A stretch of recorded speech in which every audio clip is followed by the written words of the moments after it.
What do you think you can do to avoid getting your money for the service provided? Here is Ian. Ian is an effective marketing strategist and knows his talents well.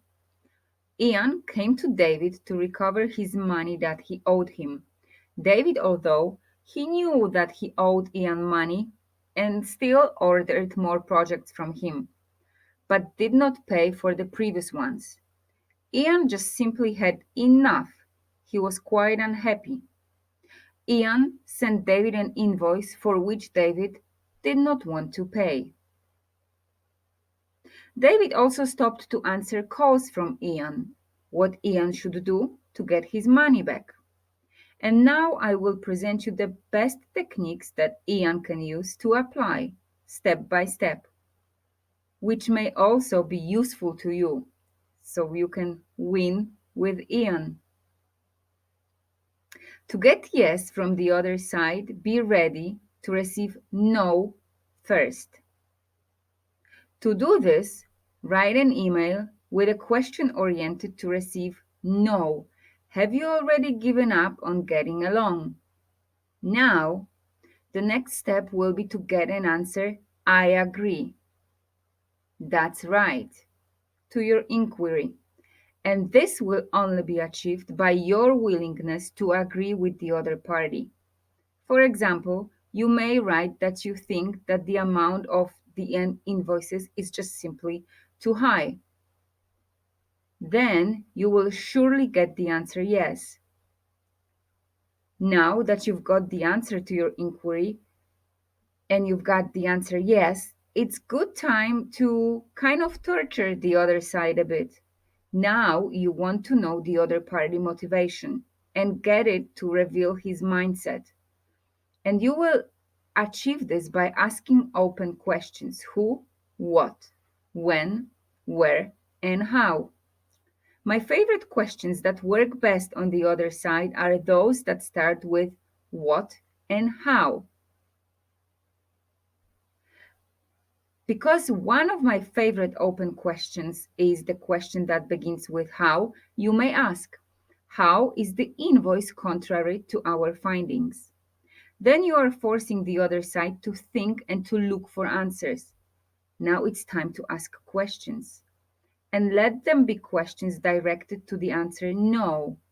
In this way, you will remove some kinds of unspoken barriers.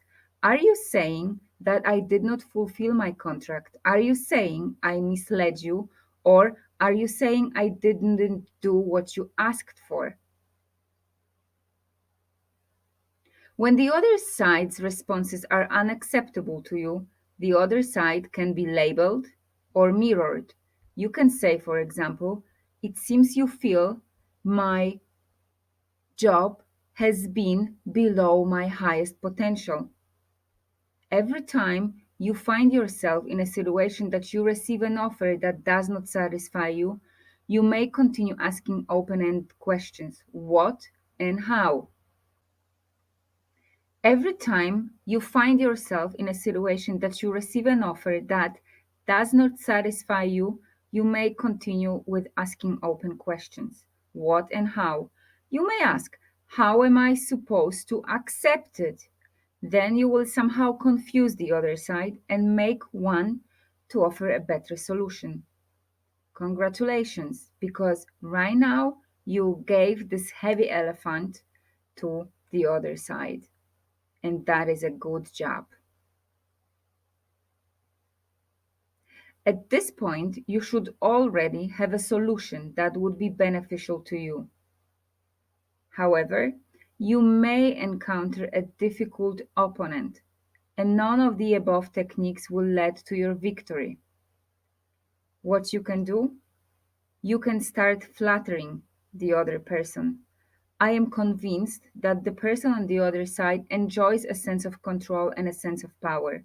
Therefore, you may say, you seem to be the type of a person who prides themselves on the way of doing business, having a talent not only to bring income to the company, but also to increase its efficiency. You do have two ears and one mouth for a reason. Use these tools wisely. Now you are to be quiet and then ask one question that is oriented to them. Do you want to be considered a breach of contracts?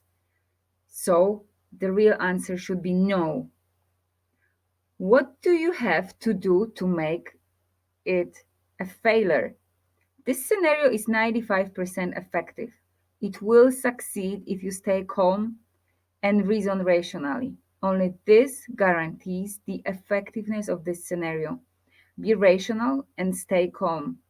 Even if you are using the best strategies, you need to control your emotions if you want to get there. Stop, think about it, let the emotions fade away. Speak less than you want to say. You have a tool in your hand that guarantees 95% of the success.